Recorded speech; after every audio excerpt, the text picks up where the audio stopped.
So for today's video ay part 2 na nga to ng birthday ng Junakas ko. Nanghaling tapat pa nga lang ay minamamasura na dito sa may amin. Ay, kumukuha nga pala ng mga kahoy si Otit dahil siya nga ang cook and chef for today's video. Buti na nga lang talaga ay merong mga kahoy dito para kahit papano ay makatipid. Gagawin nga panggatong yung mga kahoy, tas maya ito namang nanay ko ay naglagay ng mantika sa ilalim ng kawali. Lahat nga ng mga gagamiting kawali at mga kaldero na ilalagay dito sa may kahoy ay nilagyan nga ng mga mantika. Tinanong ko nga sila kung bakit baligtad ang pagkakalagay ng mantika, yung pala'y para hindi dumikit ang itim dito sa may kaldero at para hindi mahirap hugasan. Nung uminit na sinimulan na nga nilang pagsasangkot siya, tapos pumasok ko dito sa loob dahil nagising nga itong Junakas ko. Nawiwili na nga siya sa kakapanood ng mga Miss Rachel at mga kung ano-ano, kaya ayan, pinapanood ko nga sila dito sa may computer nila mama. Hindi na nga ako masyado nakapag-video ng mga niluto nila dahil nga sobrang clingy ng anak ko, kaya ito, ginabot na nga kami ng gabi tapos sinimulan na namin ang pag-prepare ng mga desserts. Buko salad at mga gelatin nga lang pinrepare namin, tapos nilagyan namin ng cheese itong buko salad. Meron nga rin binigay yung tatay ko na kambing na inalagaan muna namin ng ilang araw, tapos ito na siya, kinakatay. Sobrang iyak nga ng Diyosawa ko dito sa may kambing dahil siya ngayon nagpakain at nag-aruga dito ng mga ilang araw. Pero kiber lang dahil nga kung wala itong kambing na to ay baka nakulangan kami ng handa. Kinabukasan ni tanghali na nga ito at December 15 na talaga, totoo na talaga to.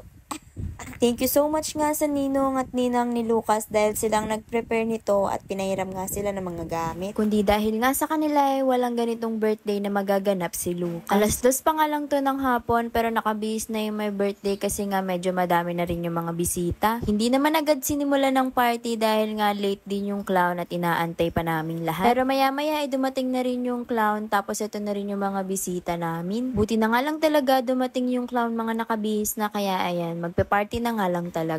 Pagdating nga ng clown, ayan, nagsimula na nga yung party, tas maya-maya pina-entrance na yung may birthday sa harap ng mga bisita. Game na game nga tong mga bisita ng mga Junakas ko dahil kahit pati sila ay mga naka-jersey. Nirequest ko nga to sa mga nanay ng mga bisita ng anak ko para naman sa picture lahat sila naka-jersey. Siyempre hindi papatalo itong pamangkin ko, akala mo siya na yung may birthday. Palaging hindi mawawala ang dasal sa kahit anong uumpisa ang event, kaya ayan, nagdasal nga muna kami bago simulan itong event. Nagpalaro na agad yung clown tapos bring me yung unang palaro niya. Akala ko nga puro mga bata lang yung magbibigay, bakit may nanay dito na nagpipilit sa anak niya. Meron nga akong mga pinsan na halos kasabayan ko rin mga na, kaya ayan, mga bisita halos ni Lucas magwa 1-year-old pa lang din. Hindi pa nga nila masyadong ma-appreciate ang mga clown at ang mga party, pero sana mapanood nila nito someday na nakipag-participate sila sa first birthday ni Lucas. Akala ko nga mga bagay lang yung mga ipapadala nitong clown na to sa larong to, pero maya-maya may pinahila sila